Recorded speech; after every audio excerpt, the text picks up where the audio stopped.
Hello everyone, this is our fourth lecture on the journey of mathematics part 1 and I'm the tutor Aditya, and today we are discussing about summation and product notations and some combinatorics notions as well as algebraic identities. So we are just starting with our first section's summation notation. Whenever you see some summation like this, you can write in the compact form.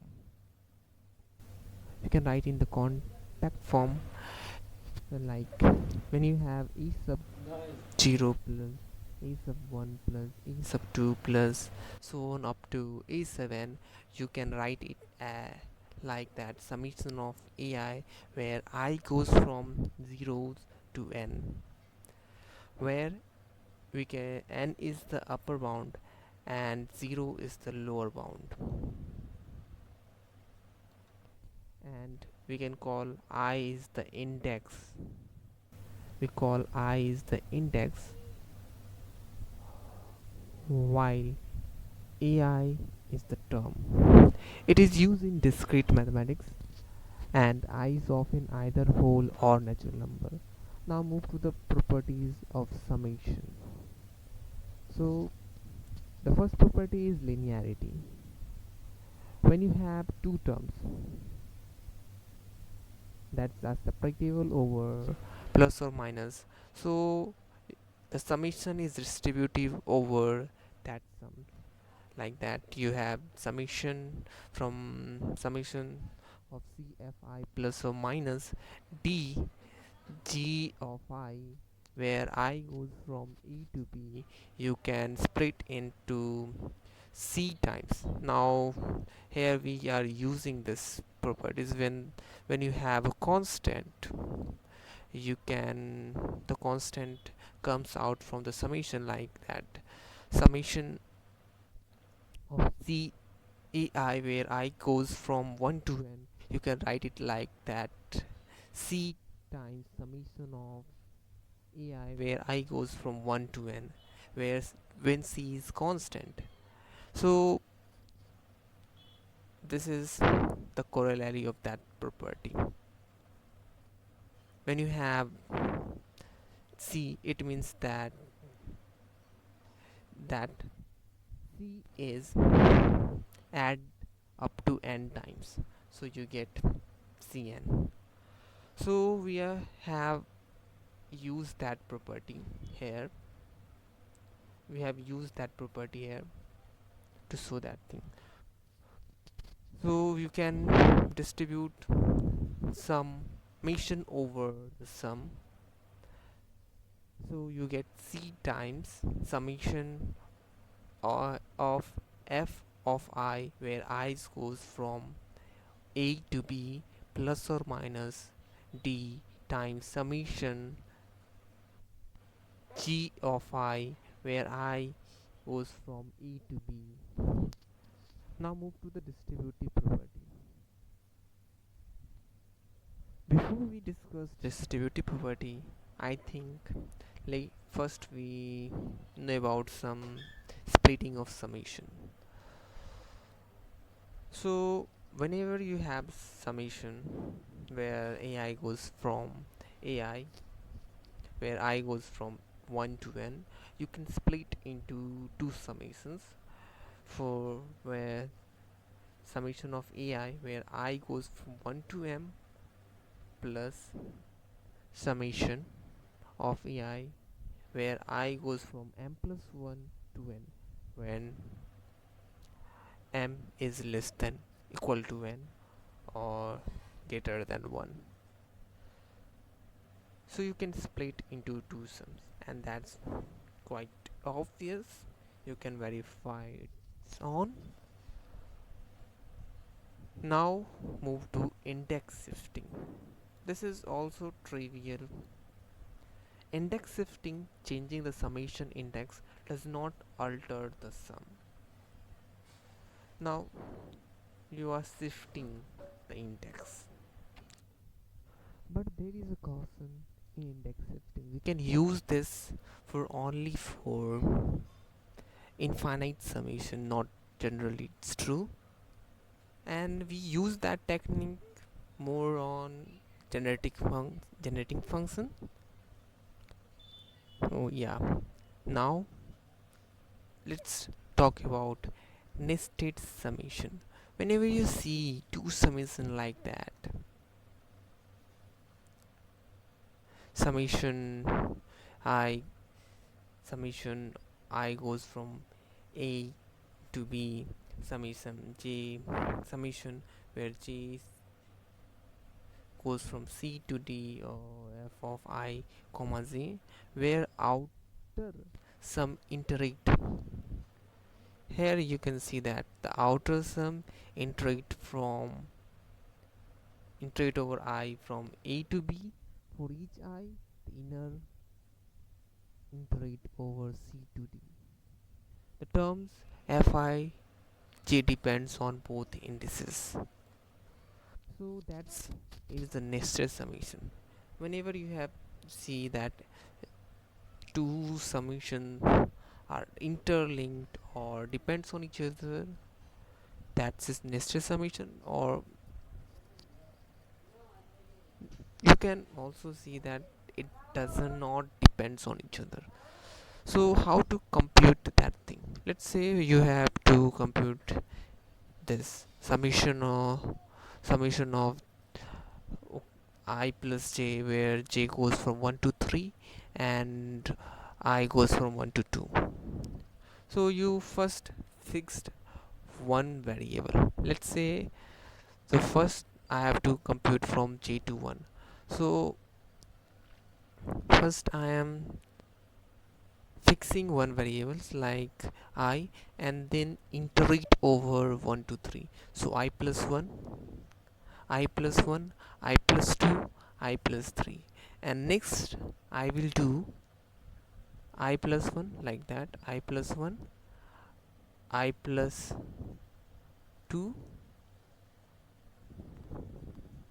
oh sorry, I plus 1, sorry, I plus 1, wait,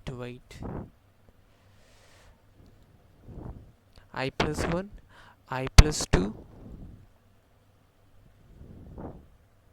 yeah, what I'm doing right now, I plus 1, and then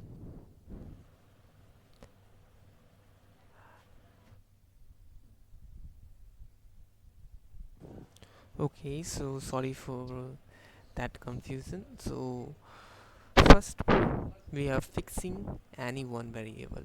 So here we are just iterating over j from 1 to 3. So we are just fixing first I and then iterate j from 1 to 3.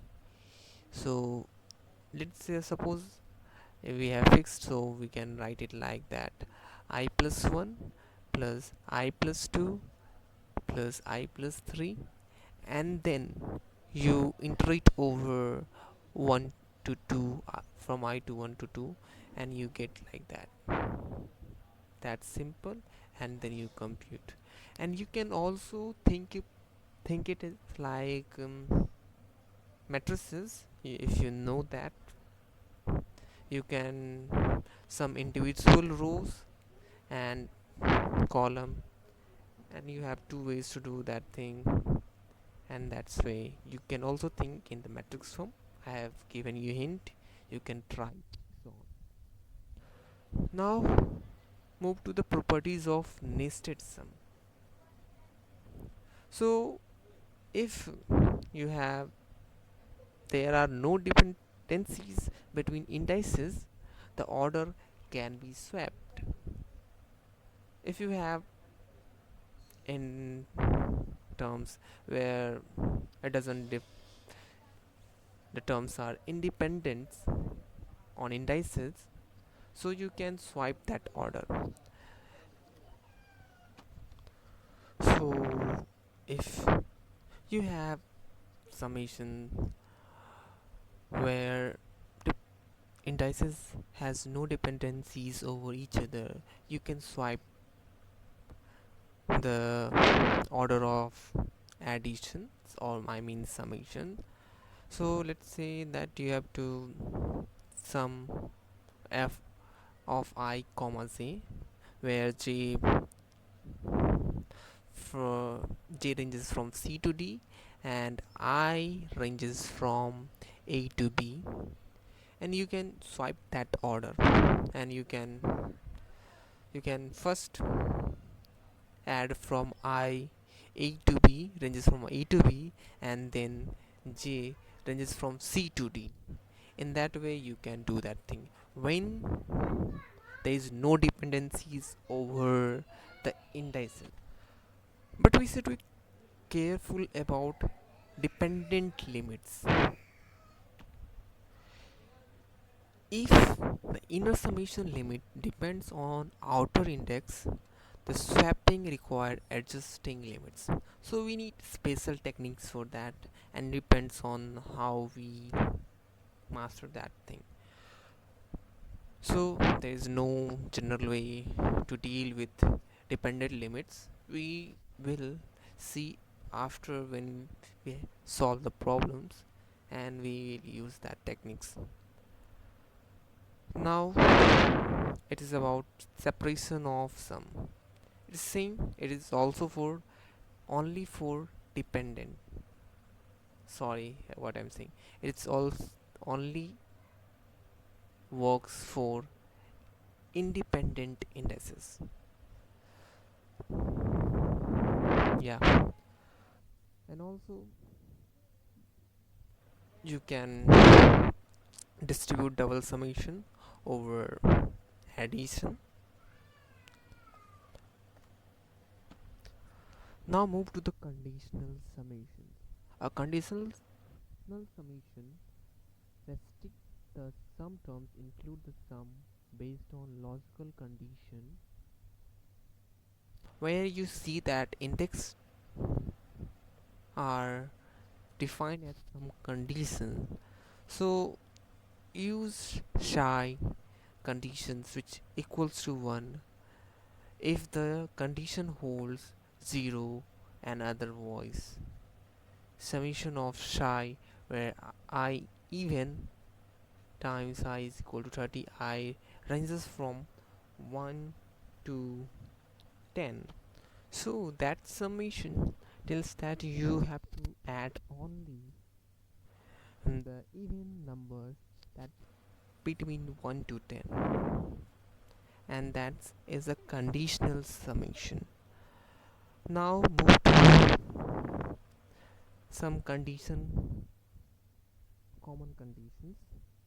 Divisibility. Whenever you see that,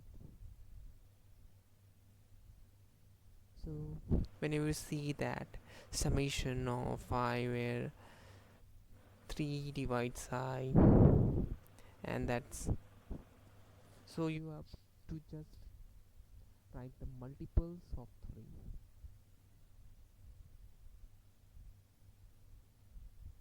Oh, sorry, not multiple of 3, but divisor of what I am saying. Yeah, it's right.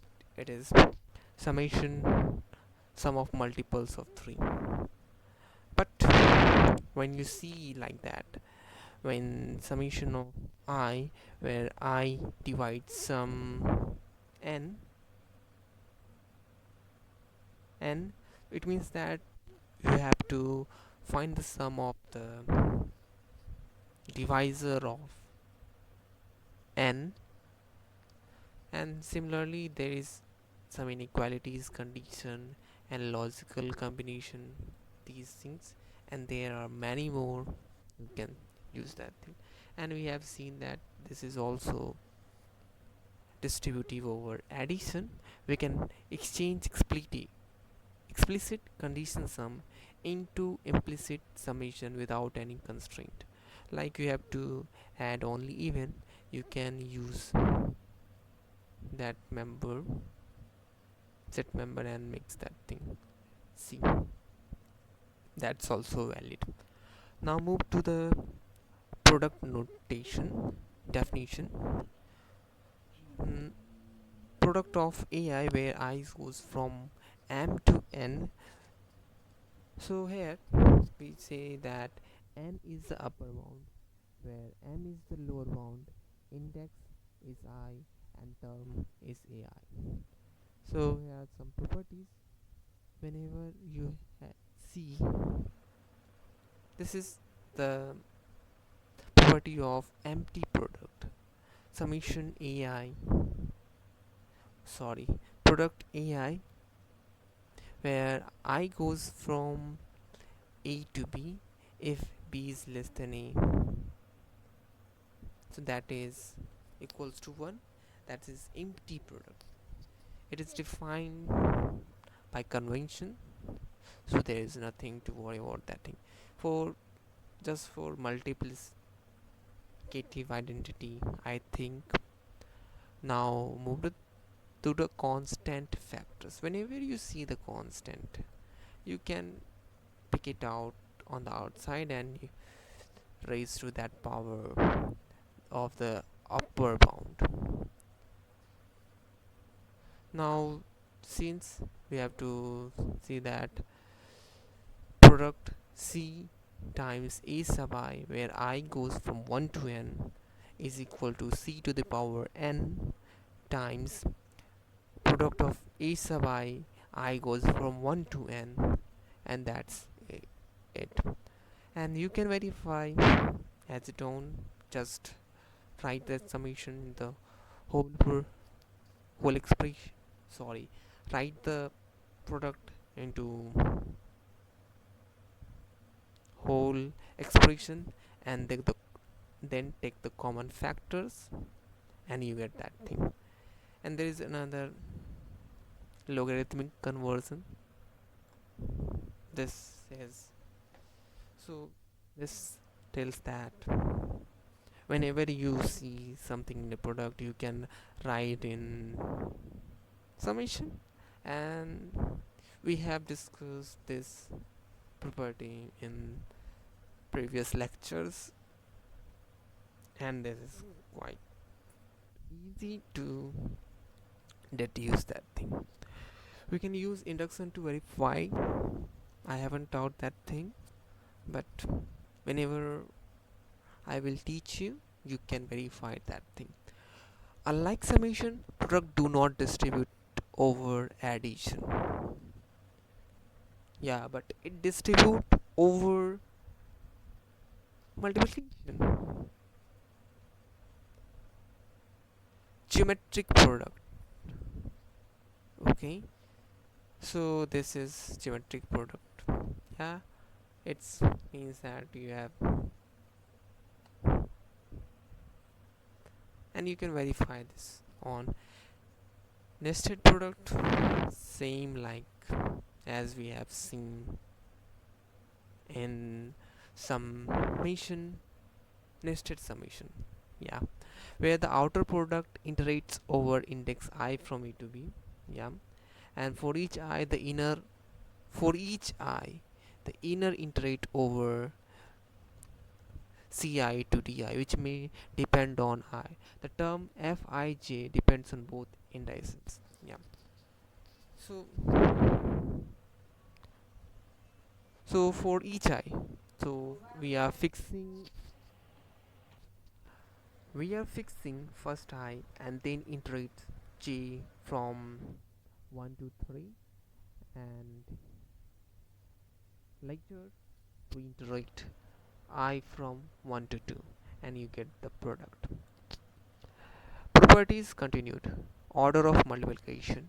If the limits are independent, the order can be swapped. Same like addition. Oh, sorry. Summation. When dependent limit, you need to check or find some pattern according to the problem. There is no general way. Now it's triangular product. These are discussed in matrices, I think. So whenever you have to triangular matrices, or you have to do that thing. Yeah. And for empty matrices, so you can think nested summation or product in the terms of matrices. Whenever you have to sum something, sum the individual terms of the matrices and then product these things, you can do some research. Otherwise, if you wish, I could make a video on that too. Now move to the empty product. So this is just defined by the convention. Yeah, it is set like that. I from 1, j goes from 1 to I, but I goes from 1 to 0, such that you get 1. Yeah, definition. Whereas product has no terms, the index is empty.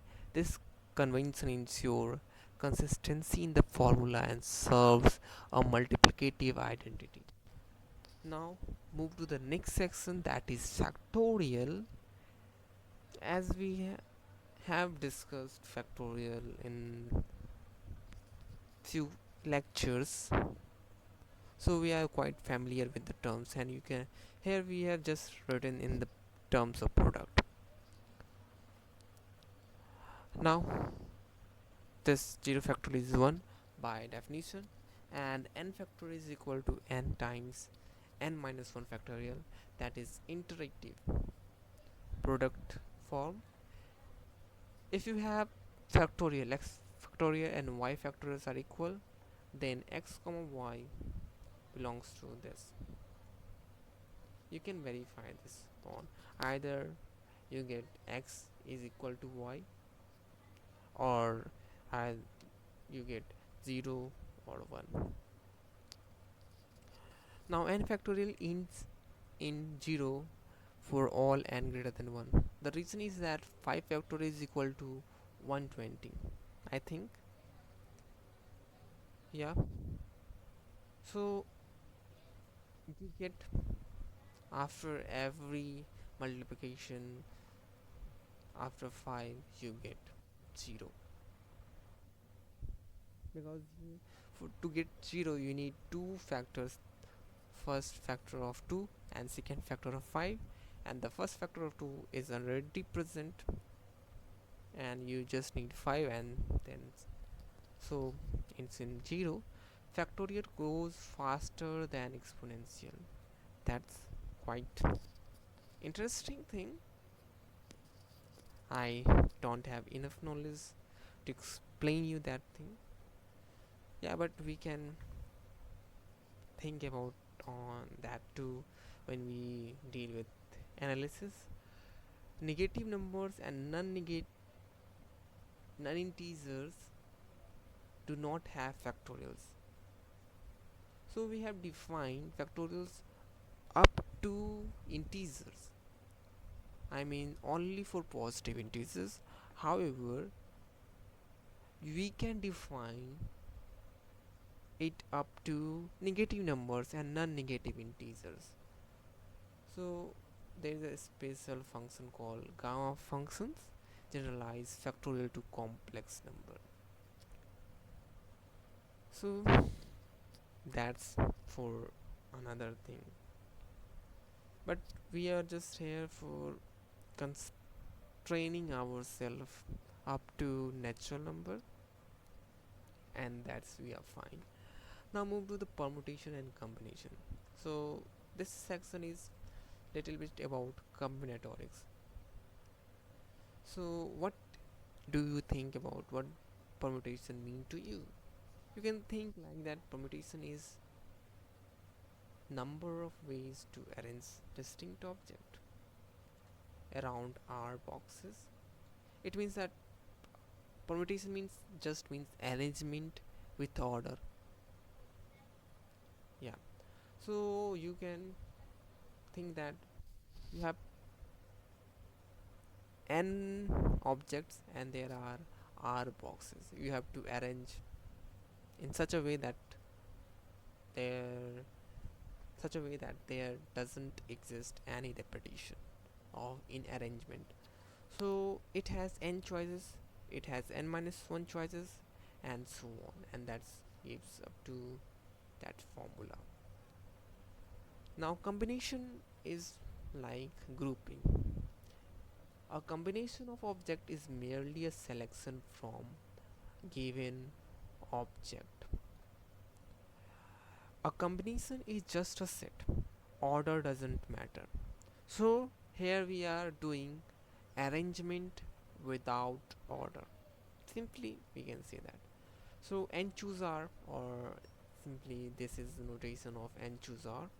Read that n choose r denotes the number of r combination of an element of the set. Now r objects can be chosen from n distinct object is NCR. Each group selection can be arranged in R factorial ways. So you get this thing. This is the formula of NCR.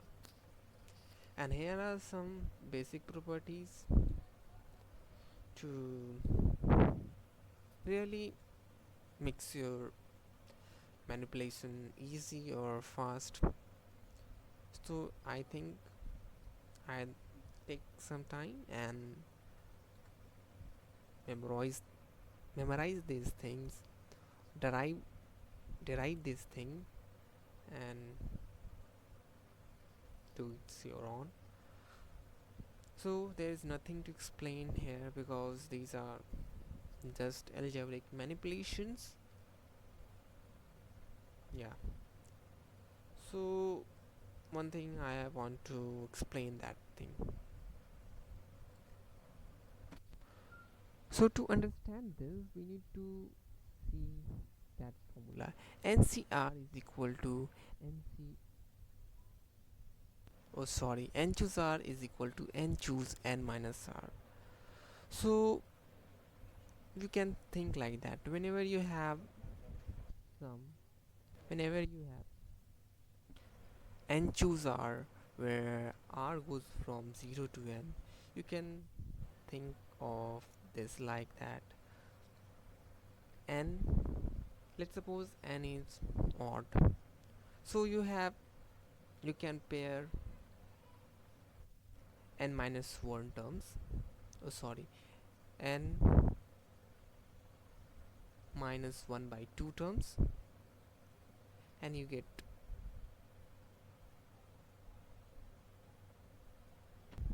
sorry for making some troubles. So whenever you see n is even, it means that how many terms when you write NCR where R goes from 0 to n, it means that there are n plus 1 terms. N plus 1 terms means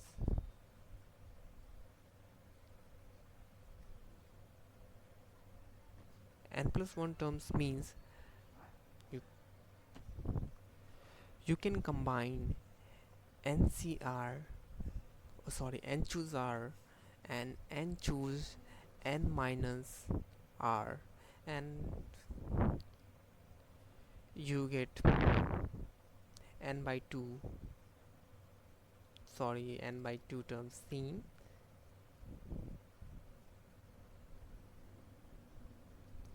Sorry, I'm doing lots of mistake today. Yeah, I am just coming after discussing whole concept. Next after that thing, we will discuss that thing. It's important to understand.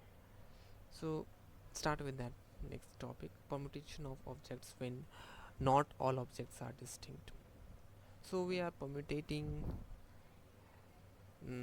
objects when all are not distinct.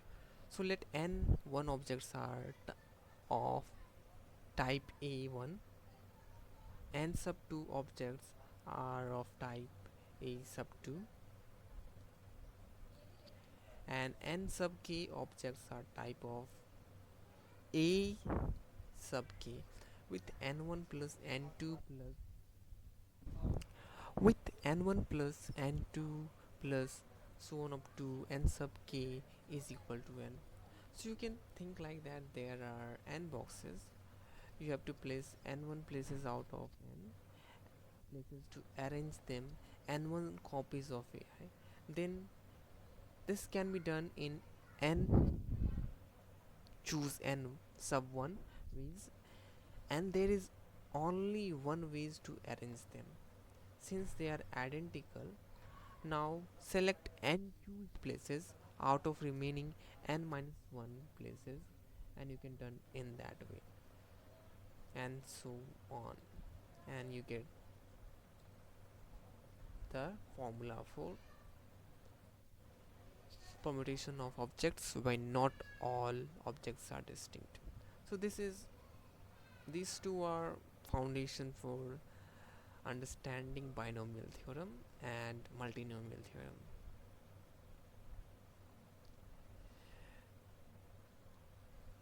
You can write binomial e plus t to the whole power n is equal to summation of n choose k times a to the power n minus k times b to the power k, where k goes from 0 to n, is like that.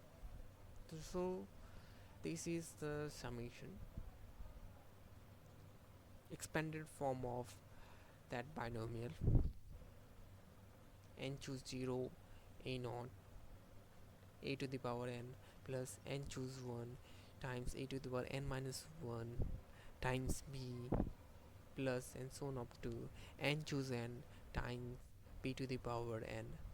So whenever you put a plus b,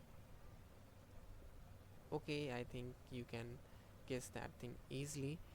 So choose a is equal to b equals to 1, and you get that thing.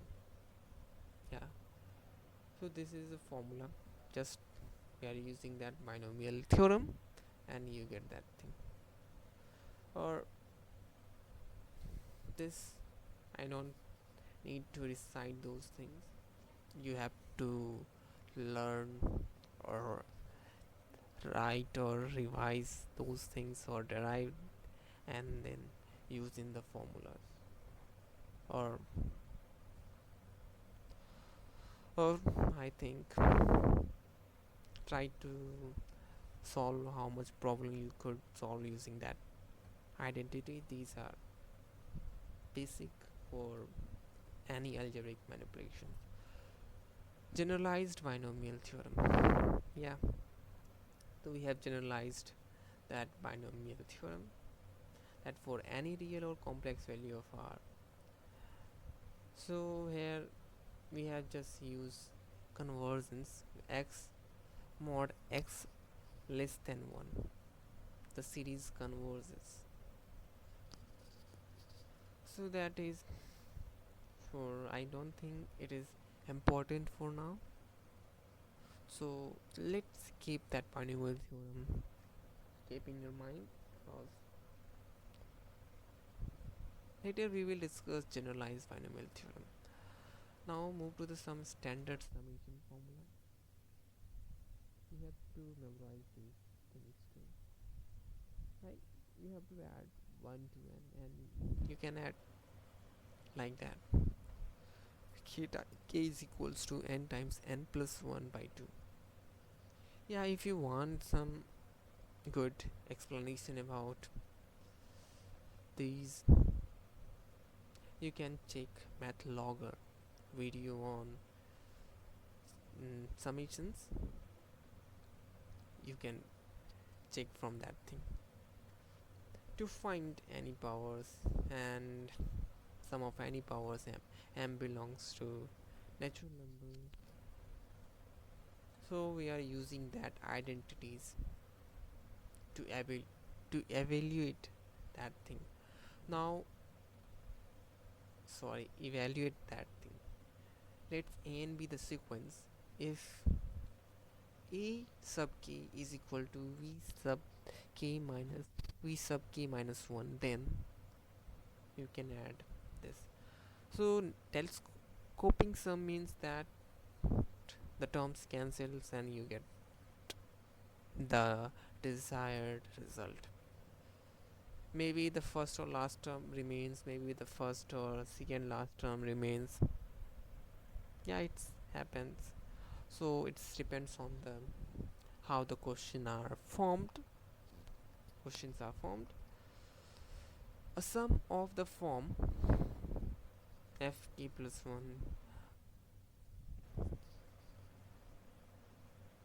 Partial fraction are often used in telescoping sums. Yeah, whenever we will use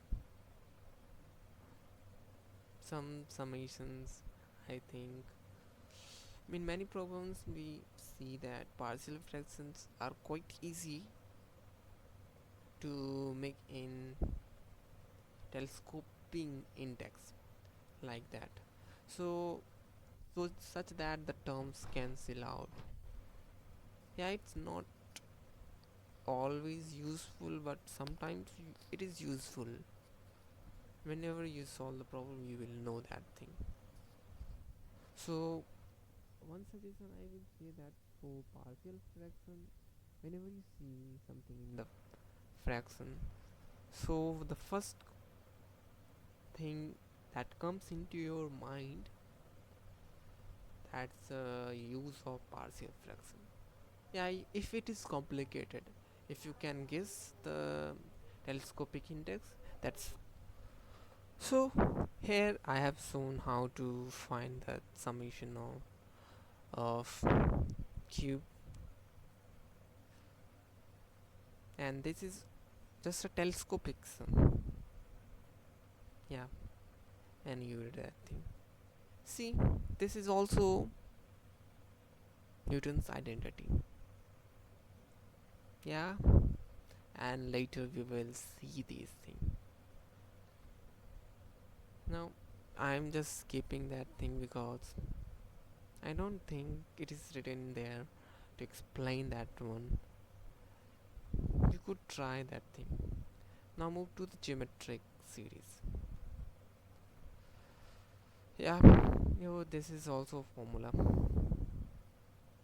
but I am just giving you the hint how to proceed, how to get that thing. So let's suppose you have geometric series. So what you will do, you have to find the summation. So you will first multiply with the common factor. Let's say that I have a to the power r r n, that's I think a to the r k, let's say r k. So you have to find that thing. So what will you do? First write s is equal to, that's the sum of the first a to the power a no a sub no a sub 0 plus a sub 1 times r, and so on up to n, a sub n. And then you next you can multiply with r on that sum, and you subtract that thing. You get the telescopic sum, and you cancel out the whatever it cancels, and you get that summation.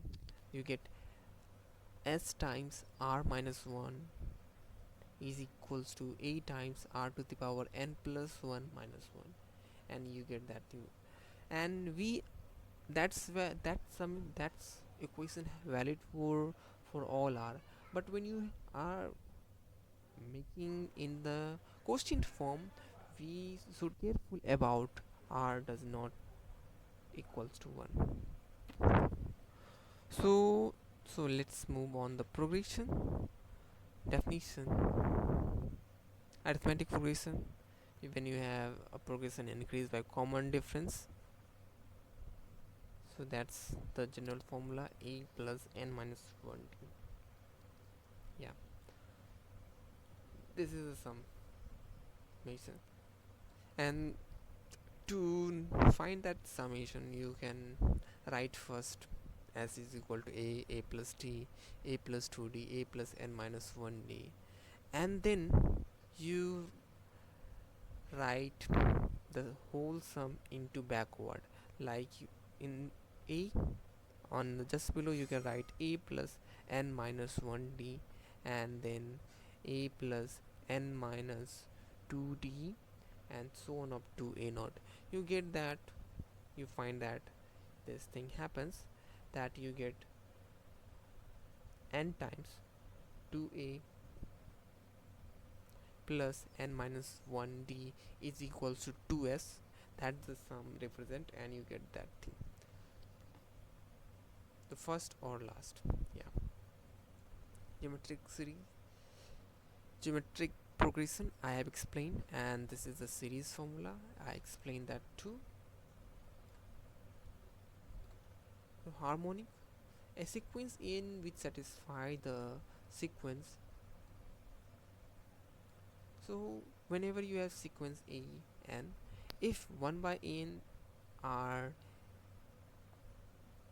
in arithmetic progression, you can say that n forms a harmonic progression. So now move to the algebraic identities. So we have discussed about alternating function, or you can say anti-symmetric function. Whenever you change any two variables or swap any two variables, the sign changes. So alternating with respect to variables, when a, its sign is altered but the value of the term's magnitude remains unchanged. So whenever you swap any two variables, you find the change of sign. So I have discussed that in the last part too. Now move to the algebraic identities. An algebraic identities is an equation that holds true for all value of the variables, and these are some algebraic identities. I especially force you to remember that thing. This is important, and you can derive that thing. Sophie-Germain identity. This is useful in proving that whenever you have any expression, you have to tell it is composite or not. Yeah. So it states about primality, whether something is prime or not, and it is useful in number theory especially. And these are, I don't think that I have to explain that thing. These are things to memorize. And this is special called Simon's trick, factoring trick, and it is useful in Diophantine equation. Yeah, so you should try. And division algorithm. Yeah, I have written that thing just to introduce that what's division algorithm literally mean. So whenever you have two polynomial a of x and b of x are two polynomials, there exists unique polynomial q of x and r of x, such that a of x is equal to b of x times q of x plus r of x, where degree of rx is less than degree of b of x. Here q of x is the quotient and r of x is called the remainder, valid for several variable polynomial identities. Yeah, it's also valid for several variables. Symmetric function of three variables. We have discussed symmetric function. What is symmetric function? So we have discussed about symmetric function. So let's recap that thing. So what does symmetric function mean? So if you change any variable with any permutation, the expression doesn't change. So this is cyclic. So cyclic means that The when you have let's say x1 goes from x2 goes from x3, then x3 goes from x1. This is a cycle, and if you permutate that variables in cycle, the expression doesn't change. That is cyclic notation. Cyclic summation. Here is a cyclic summation. Now we are using that thing. So I'm not explaining that thing because somehow you have to remember that.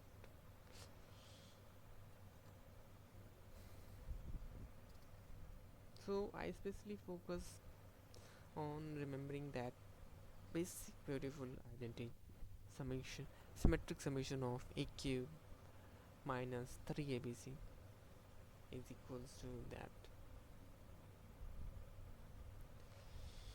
So these are the some standard way to write that thing. So I'm not explaining anything. Yeah, I'm just coming to multinomial theorem. What is multinomial theorem? Let x1 x2 belongs to f that of field. So what does field means? That it means that it supports division. 2 like means that division is closure under that set. Let's say you have natural number. So whenever you divide, like say we are dividing 2 with 4. So does that quotient lies in natural number? No, exactly not. Of course not. So it means that n does not. So division is not closure under, sorry, what I'm saying natural number does is not closure under division operation. So field means that you can see that you can add, subtract, multiply, divide, and you are in that field. So you can think like that. So x1 plus x2 plus so on up to x sub n to the whole power n is equal to this. This is notation of, as we have proved in the permutation with repetition. I think when not all objects are distinct. Yeah.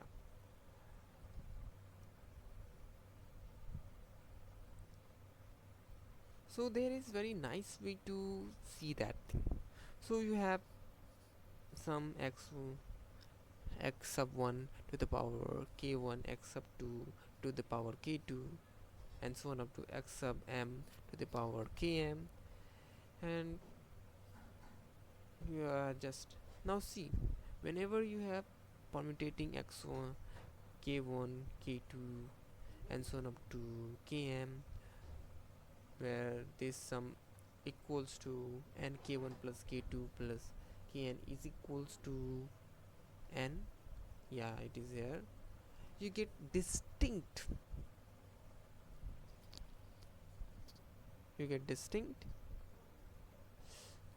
expression, and we are just doing that thing. And here we are using that combinatorical idea behind that thing to find multinomial coefficient. So not I'm not going to explain that thing. So it is elementary or symmetric function. We will see this is also in polynomial section. So I force you to remember that thing. Yeah, whenever you see x1 times x plus e1 times x plus a2 times x plus a3 times so on up to x plus en, you can write it like x to the power n plus sigma 1, sigma 1 represent a1 plus a2 plus, so summation 1 at a time, summation 2 at a time, summation 3 at a time, and summation 4 at a n at a time.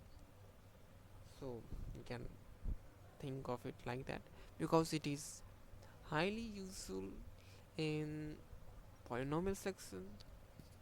Yeah, and this is all for the today. I hope you have enjoyed it, and I will come back with next lecture, and I will do on complex number, I think. So stay tuned, have a great day, and be passionate about mathematics. Thank you.